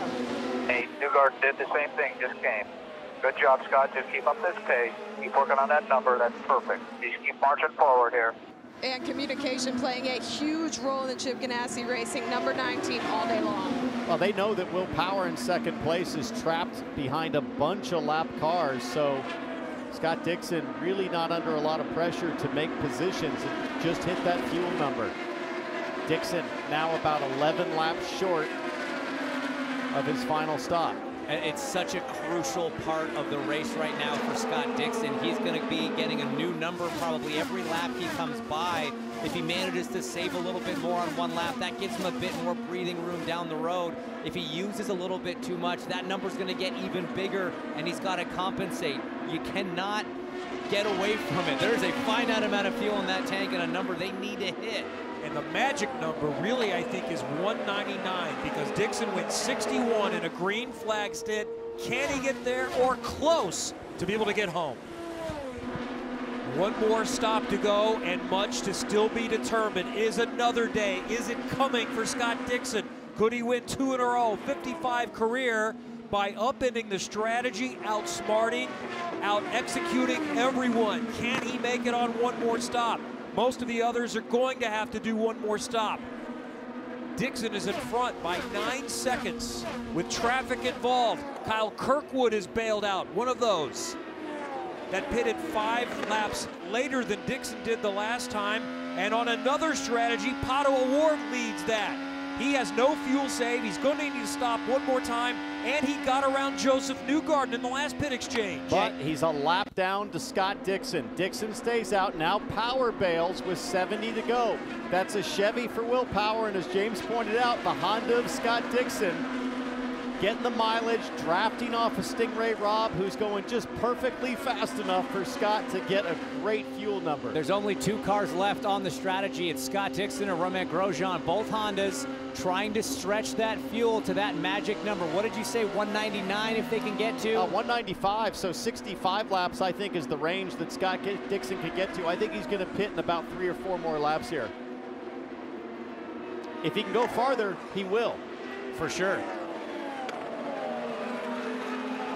Because what Dixon knows is there's always a chance of a late race yellow, and you do not want to be tight on fuel on a restart when everybody's tuned up. But it just highlights just how impressive this fuel number is, because cars like Kirkwood, cars like Ericsson had pit so much later, had that extra fuel, and they've bailed out laps and laps beforehand. Only Grosjean's keeping pace right now. We've had 8 laps of caution since Dixon last stopped on lap 126. So he's at 67 right now, 58 under green flag conditions. I think you're right, he probably gets home if he gets a couple of more laps, but if he can get to that 199 number with 61 to go, that's what he's done under green today. Just amazing. Amazing. Potentially back-to-back wins just using killer fuel strategy. but that's what Scott Dixon's done so many times in the past with the help of the brains on the 9 stand. Fantastic. Dude, you need to tell me how crucial it is I get through these guys. The 5 car could be for the win. So you're racing for the win. That's who you're racing for the win. I don't know about if that. Scott Dixon cannot make it. That's the scenario how Dixon and okay, we're going to come here. Win. There you go. They're going to come next time, and this is how Scott Dixon got it done 2 weeks ago. He was around lap 1 in the grass, in the back. So forced to go off strategy and made the fuel work better than anyone else and won for a record-extending 19th consecutive season. And now he is in. 65 laps to go. It'll be 64 when he crosses the line. Stingray Rob right in front of him. Hopefully that doesn't slow him up too much getting into his pit box. Everything here is crucial now. I think Stingray was the perfect draft partner for Scott Dixon, the perfect pace to save the mileage. Georgia, coming to you with 65 to go. Yeah, this pit stop crucial for Dixon to take him to the end. Tires go off, tires go right back on. They are loading the 9 up with. They asked him if he wanted any changes to stop. He said, we're okay. His last stop, 126. It's now 64 laps to go for Dixon. Romain Grosjean also in the pits on that strategy, but Dixon had 20-plus seconds on Grosjean. He'll maintain it as you see Grosjean now just coming to his box, Dylan. Grosjean went 62 on the first stint, so he's going to have to go a little bit longer than that here, but they have been preaching to him for probably the last 10 minutes or so. Just save as much as you can. Save, save, save. So it's going to be more of a save here for Grosjean on this final stint, but hopefully the final stop for the 28 team as they try and pack it full of fuel. So he's a lap better than Dixon at this point, but he's not got the track position to Dixon. There's Dixon right over there. He might lose a lap to Scott Dixon. That's Dixon on the blend out. Dixon just lapped Grosjean. That will be the leader on this strategy, you and him, because I sent out back to the 06. I don't believe he's lapped him. Would he have lapped him? Yeah, because Grosjean was 24, 25 seconds back. I believe so. We'll see when they cross start finish. There's Dixon running P11 as they are right now. And yes, Grosjean is a lap down. Wow, okay, so that has really put Scott Dixon kind of in a league of his own. All the cars in front have to pit. And we know the time loss on pit lane is about, what, 34, 35 seconds? Yep. And the gap to the leader right now is 9. Is not much. It's 10 seconds. Yep. And if he's sitting in a line, he can save that fuel even more effectively. And right now, he's in a nice little line. So the question is, well, what would happen if a yellow comes out? Well, he's still on the lead lap. So that's the crucial part. If a yellow comes out, all the leaders pit, he cycles back to the front. He does, but I think that's what the cars on track right now, O'Ward all the way down through Colton Herta, they want a yellow for their pit stop. For sure. Because that might cycle Scott to the front, but he's still got to hit a bigger number. He won't have as fresh tires as we see championship leader Alex Palou coming to you, Dylan. And so the cars that are kind of on the majority strategy, Palou is the first one to try to pit last here. So we'll see if everybody else covers to maybe keep up with those fresh tires. He'll get a set of 4 of them. Shell fuel, 59 lap stint to the end for Palou. Alex Palou just doing what he needs to do right now, ride around, not making any mistakes, not putting any wheels wrong.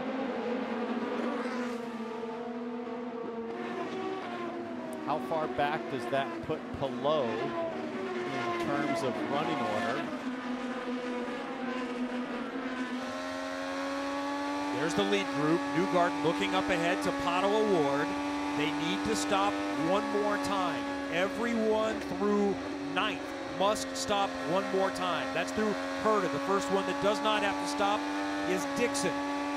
Power probably needs to stop one more time right behind him. Here's the thing. Do any of these cars, maybe an Alexander Rossi who's chasing his first win with Arrow McLaren, does he pit early, do the undercut, and gamble that it stays green? Somebody should. We've seen the undercut be very powerful once you get to a certain point of the stint and the lap times start falling off. And track position is just so key here. A lot of these guys have said, all I care about is wins at this point. I'm out of the championship, so Wouldn't surprise me at all to see somebody roll the dice here pretty early as we ride on board with Rossi. He's pushing pretty hard. Firestone telemetry showing us close to 200 miles an hour, about 196 going into turn 1. So your award, your Newgarden. Do you want to pit first or last of those two? I think you want to pit first because the undercut's been powerful. So I think every time someone's come in, we've seen the cars they're racing cover immediately the next lap. That tells us the engineers see the undercut as a powerful tool as well as Felix Rosenqvist. He goes for it. That's the gambler. Rosenqvist with a big lockup on the left front. Got to be careful about pit speed violation, but if you've got a 3-car team and you're Billy Vincent, Zach Brown's boys, you roll the dice with at least one of them, Dylan. Yeah, it's been a great day for the Aero McLaren cars. All of them have been well inside the top 10 all day. Final stop here for Rosenqvist with 54 to go. 4 Firestones and Shell Fuel, Georgia. Worldwide Technology Raceway, the home of David Malukas' best finish just a year ago. He makes his last pit stop of the day. Firestone Blacks go off. Firestone Blacks go right back on. They're filling that up with fuel, and he is down and away.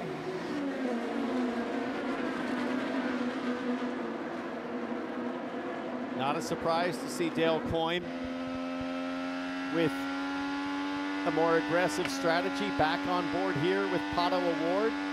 And look where Dixon is as we see Scott McLaughlin come in. Dixon is within 10 seconds of the lead, and they still have to stop another time. Guys, even people like Will Power, well, Power Pro has to stop again as well. Georgia. Marcus Ericsson sits on pit lane, but it was a quick stop for him. Didn't look like they filled it up with fuel, but definitely added some. Another set of primary tires for Ericsson. And Newgarden has pit. Covering those cars. On the Rosenqvist, covering on Marcus Ericsson. So do we see the 2 McLarens of Award and Rossi come in on this next time by? Well, they're going to lap. One's Newgarden, out. so I think they might sit out and ride now. Hope for the yellow. We saw Ward go by, and there goes Alexander Rossi to put Newgarden a lap down. And if you could stay out and get a yellow, you also would have the advantage of having fresh Firestones for a restart. Yeah, I mean, the yellow would be great, but that's a big risk right now for these cars running up front. They're now, I mean, you've trapped some guys a lap down, but I like it. Push on the undercut strategy. So, sorry, Award is pushing right now. I think because they've got clean air, they know they're going to have to take advantage of that to cover. Keep pushing, keep pushing, keep pushing. I think no was the answer he was looking for on the radio. Am I pushing to the box or what am I doing? But no, he's just trying to knock out some fast laps. Maybe, where did Newgarden come out? If Newgarden is in clean air, it's bad news for Pato Award. If Newgarden's stuck in traffic, and I believe he is. Yes, he is. He is stuck right there behind Devlin DiFrancesco for Andretti Autosport, and he gets way high. Oh, no! He's going in. No! Newgarden into the fence. Is coming to an end. The first driver in 100 years that had a chance to sweep an entire season of oval racing with more than one race will not happen, and ends up in the wall for Joseph Newgarden. We stay green. But this is one damaged race car. You can tell by the steering. And as soon as that happens, Alex Palou crosses start-finish, and the points as they run right now, 107 over Newgarden, but Dixon within 83. But Newgarden hasn't fallen all the way down yet, and Dixon is still probably going to cycle up to the front. Look at this action. Look at Malukas going too wide with McLaughlin. They touch. McLaughlin up in the gray. McLaughlin saves it. Unbelievable save from Scott McLaughlin, but he's going to keep losing positions as he would have picked up so much dirt and debris on those tires. These pit sequences can be so chaotic as we see Pato Award now in pit lane. How do you keep track of all this, Kevin? It's going crazy right now. Well, McLaughlin still has dirt on his tires. Malukas and McLaughlin have been hooked together here for the last 2 years. Pato Award is going to make his final stop. On the bottom, we see Joseph Newgarden. How much damage is there? The championship is not going to be an option. Then there were 2. It's between Dixon and Palou. Dylan. Pato Award is in. They wanted to stay out longer, I think, but with all that action, probably safer to bring him in here, make sure they get their last stop done. That's the case for Pato. He's down and away, Georgia. Joseph Newgarden sits on pit lane. Championship hopes ending. He said to his team, I went for it. It's a right rear toe link, and that's what they're trying to fix right now on the 2-car Joseph Newgarden. He was looking for a 6th straight win on an oval. The only driver ever to do that was A.J. Foyt, who won 7 in a row in 1964. He could have swept the season. He could have won 4 straight at the same track for the first time since Al Unser Jr. at Long Beach in the late 80s and early 90s. He's still got the Indy 500 in his back pocket for the season. Oh, it's still been a decent year for Joseph Newgarden and the Tasty Twos, as they're affectionately known, but still, you got to be sitting in there just devastated for this guy. He was doing everything right. You know, he was doing everything right up to that point. It didn't look like the win was going their way either way, to be honest, but as he said, he went for it, and that was it. So Rossi leads. He'll still have to make another stop along with Colton Herta. So Rossi would love a yellow right now. Pato O'Ward was running right in front of him. He's a lap down. Here's Joseph Newgarden, was trying to get a little bit high into the clean air, trying to get that pass done on Devlin DeFrancesco, and this late in the race, the marbles were just too much. He was a passenger. Rossi's in now. That leaves just Colton Herta in front of Scott Dixon as you hear the onboard replay for Newgarden. The crunch into the wall, the worst possible sound if you're Joseph Newgarden with seemingly a perfect car on a day when he could make history. Dylan. Rossi all the way down to the end of pit road, third stall from the end. Just requested that they go back a half turn on the previous front wing change. You see that there. 4 tires and fuel. They're packing it full. He got a couple laps of clean air. Once Pato pitted, we'll see if that pays off for him. Not sure he needed that much gas to go 41 laps, James. Yeah, fair enough. Blends out with David Malukas, goes by. So that'll be a battle for position when Rossi gets tire temp. Malukas should be good to go to the finish. Rossi on fresh tires. This will be fun to watch if Rossi can get to the back of Malukas in the number 18. Meanwhile, Herta leads, still has 1 more stop left. And among the leaders, the top 6 all need to pit except Scott Dixon. So really effectively second in the race is Pato O'Ward, and he is a full 20 seconds behind Dixon as Herta is going to stop. Now, if the yellow came, Power and Kirkwood maybe could stretch it. Unlikely, it'd have to be a long yellow, but it's possible.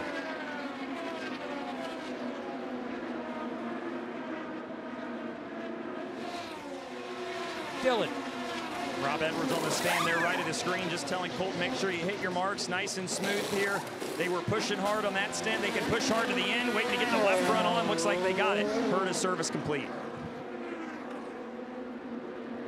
So if you're Dixon, who goes by the screen now, it all depends on, we don't know how tight they are.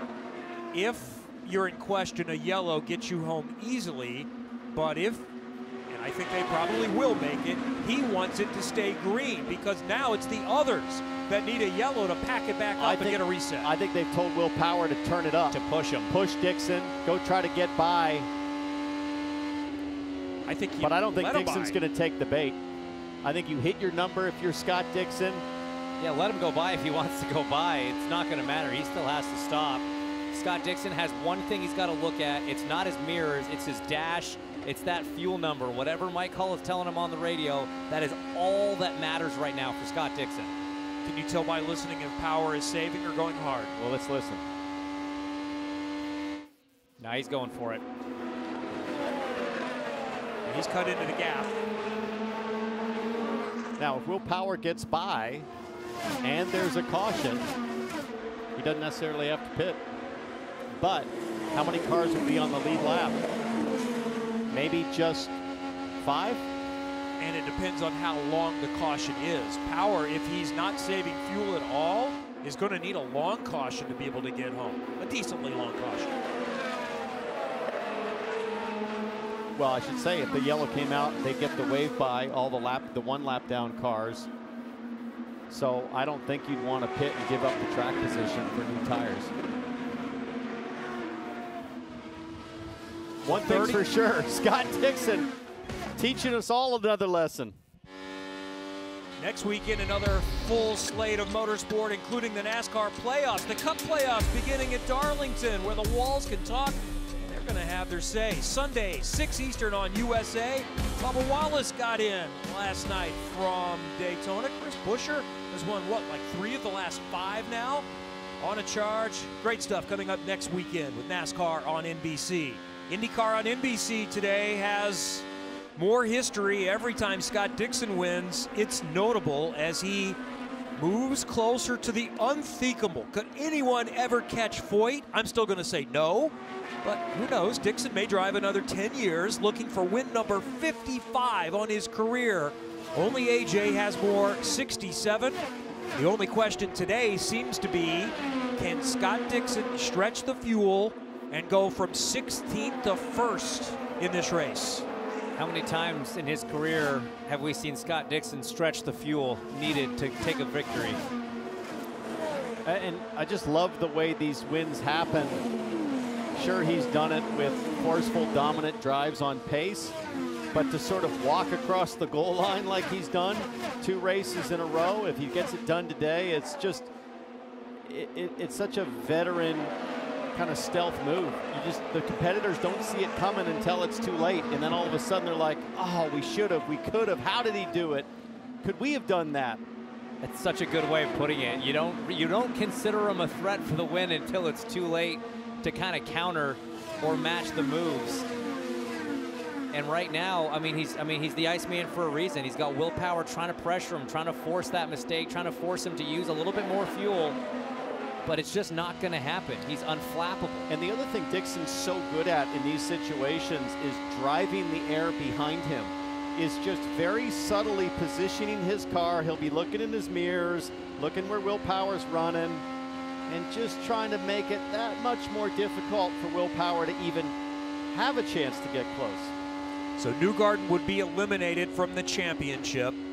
Dixon would stay alive, and more than just alive. The number was 98 for Dixon. He needed to be within 98 to stay mathematically alive with 2 to go, but it was 70 a moment ago. Now it's 72 because Palou just got by Rosenquist. That gives him a chance. Basically 54 on offer each weekend. And we came into this race talking about Newgarden. Newgarden being the dominant oval driver. Newgarden having the best chance to close up on Palou. We were all focused on the home run hit that we thought Newgarden was going to get coming to the plate. We just didn't talk much about the poker player coming to the game, Scott Dixon.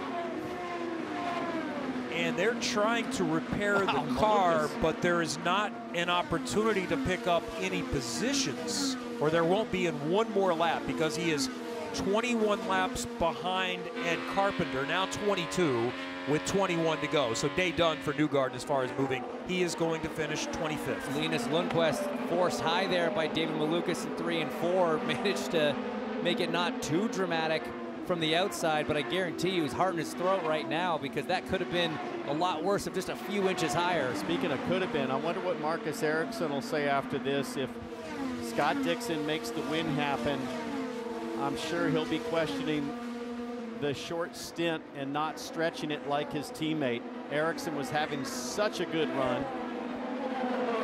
And Dixon pitted 5 laps before Ericsson did. That's right. So here's what we're talking about with Linus Lundqvist. That's David Malukas in the black and white car. Linus Lundqvist up high. Perfectly fine move that we've seen a lot so far today, but this late in a green flag stint, not a lot of cars have been running in that second lane. And just look again how much momentum you lose. For Malukas, another strong day for him and Dale Coyne Racing. They finished 2nd and 5th last year. Malukas 5th here this year.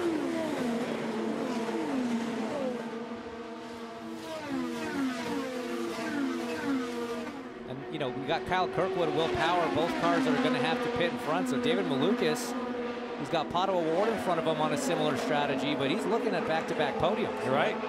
But in order to win, he needs to unlap himself. I think they have to stay fuel, so if you can get by them, get by them.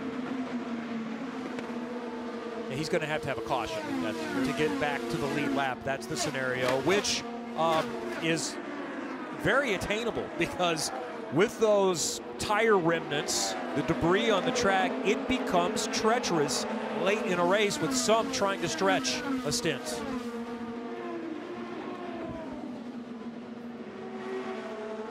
By the way, points as they stand right now for Alex Palou, still in fantastic shape for the championship. If he finishes 9th and Dixon wins, he would need to finish 11th in the final 2 races to win the championship. So an average of 11th, and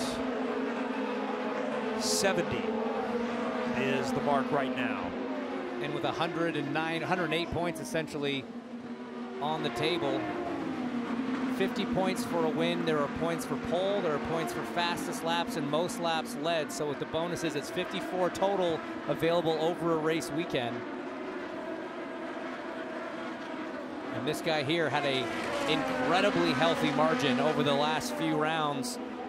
But the swing today, the worst finish that Alex Palou's had all season is 8th.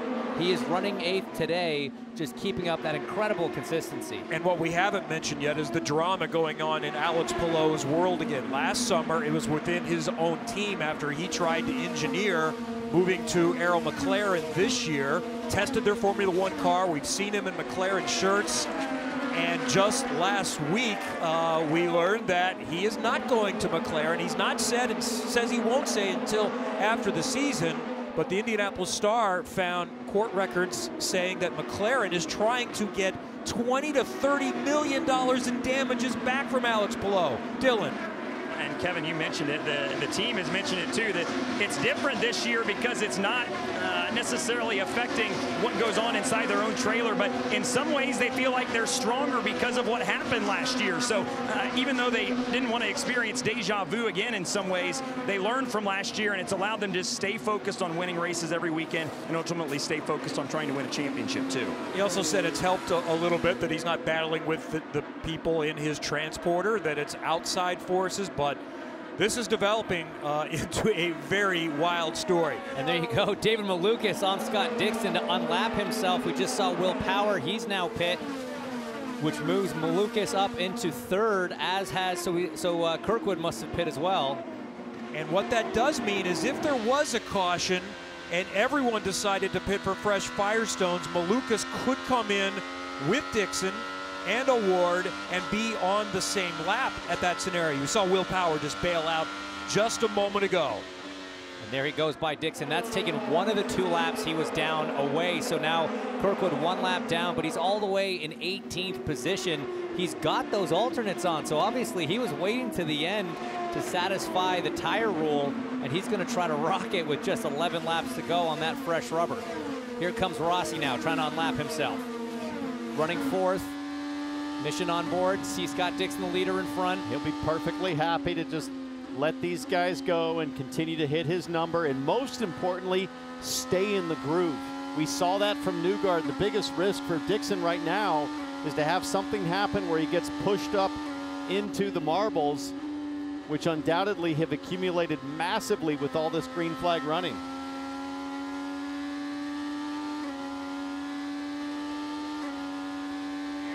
Dixon is a lap up on you. He'll let you go. I don't know if he's going to let him go, but if you force the issue, like you say, he's going to want to stay in line there. Rossi running 4th, like we said. He's got a podium so far on the season. Had a 4th to open the season at St. Pete. This will be a strong result for the driver of the number 7.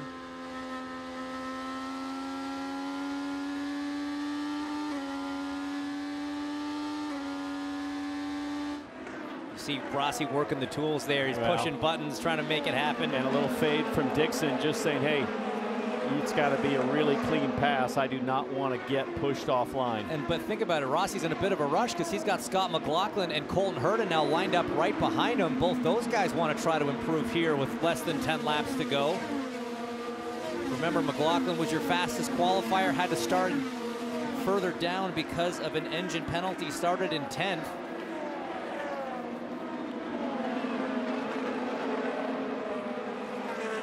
Last time Scott Dixon won back-to-back races, which he's trying to do, was when he started the season with 3 in a row in that COVID-impacted 2020 season. Texas, Indianapolis on the road course, and Road America. This is Will Power. We saw him pit recently. He's got fresh tires. That's Marcus Ericsson in front of him. He's got a great run here. Power going to shoot to the inside. Oh, he gets on the limiter, but he still goes for it. Runs out of gear, but just fires it in on the brakes. One of the only ovals you ever brake at in an IndyCar. But outbroke the 8 of Marcus Ericsson. Now Felix Rosenqvist up next. Verizon on board showing us these shots here as he tries to track down the McLaren driver. And this is a lot of points on offer for Will Power here. Yeah, 5 laps to go, but everybody's lined up in front of him. Rosenqvist, Palou, Colton Herta just up the road. So Power knows that this is valuable if he can make some swift moves here. And McLaughlin is still thinking points in the championship. I asked him about that. I know you can't win the championship, but how much does each position matter? He said, well, first of all, I want to be the top Penske and I want to finish second overall. But even just the difference of going 6th to 5th, 5th to 4th is in play. He right now, as they run, is 5th in points, but only 3 behind Pato O'Ward for 4th in the championship. And for McLaughlin, it would be another great controlled finish, very Alex Palou-like. Since the Indy 500, McLaughlin hasn't had a finish worse than 8th, and he just keeps maximizing what's on offer, not pushing for more. And he talks about wanting to be the highest finishing Penske as they run right now. He would only be 14 points behind Joseph Newgarden with 2 rounds left to go in the championship, so that puts him very much in the fight for top in the team. There you go, you see the points as they run. Down to 74. Palou picked up a couple spots there. It was even smaller than that a few laps ago. But with 54 points on offer at each race, it's still wide open. Look at the nice cushion of air Scott Dixon is managing in front of him. He's not pressing too hard, just enough to stay ahead of Rossi so as not to cause any issues. Lap and a half to go. Dixon educating. Lap and 1 more. Humbling the field.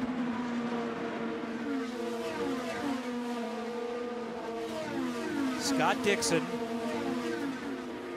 has done it in every way imaginable. Straight up pace, strategy, fuel saving, daring racecraft. Today there's a little bit of everything, but it's one of those that perfectly sums up Scott Dixon. You look up and he's in front and the race is turned upside down. 2 weeks ago, the question was whether Dixon could extend his record-extending seasons with a win, and he's going to win back-to-back. Scott Dixon has done it again. Dixon wins at Worldwide Technology Raceway and keeps his championship hopes for number 7 still alive. And wait for it. Wait for it. Keep watching your screen here, guys. Second place has not yet crossed the line. 22 seconds. 22 seconds was the margin of victory. He didn't just win it, he absolutely decimated them with that strategy, with that masterful drive. He could have backed off 7/8 of a lap and still finished at the front. What an incredible drive from Scott Dixon. Pato O'Ward second, and then big props to Lil Dave Malukas getting back on the podium 2 years in a row here at Gateway. Somewhere in the libraries of universities should be a textbook on masterful fuel saving and racing strategy by Mr. Scott Dixon. He could fill 400 pages. Forward by Mike Hall on that book. His family. I think that's the 6th time Pato O'Ward has now finished second on an oval. Twice to Dixon, 4 times to Newgarden. And his 4th second place this year. Correct. And Newgarden's looking at the monitor going, oh, are you kidding me? Dixon? The dejection, you could see in the body language there. From 16th. And a correction, it was another Ganassi car he finished second to in a race we call the Indianapolis 500. True. Marcus Ericsson, yes, Ericsson in 2022. The funny thing is there's probably still 5 gallons in that race car. He could have done 6 or 8 more laps, no problem. He definitely could have saved enough to do it based on that gap, as we see boss Chip Ganassi coming in, leading the family. Daughter Tilly, wife Emma. Honestly, what might be one of the drives of his career today, he certainly had the field completely beaten on strategy today, but it took a heck of an execution run from Dixon to be able to make it happen. They go 2 stops less than the bulk of the field around them. Pato O'Ward comes Well, we wondered, can anybody do it on 3? We should have known. Definitely one can. I guess 27 could not, but one can and did. And what has turned out to be a beautiful day. It is 25 degrees cooler than it was when we arrived on Friday. Just a perfect day. Nice turnout here. The Bommarito Automotive Group continues to do it right. The NASCAR race and the IndyCar race, well attended in the summer. This checkered flag moment is brought to you by Advance Auto Parts. Scott Dixon, 2 races in a row in victory lane. That's number 55 all time for the Iceman.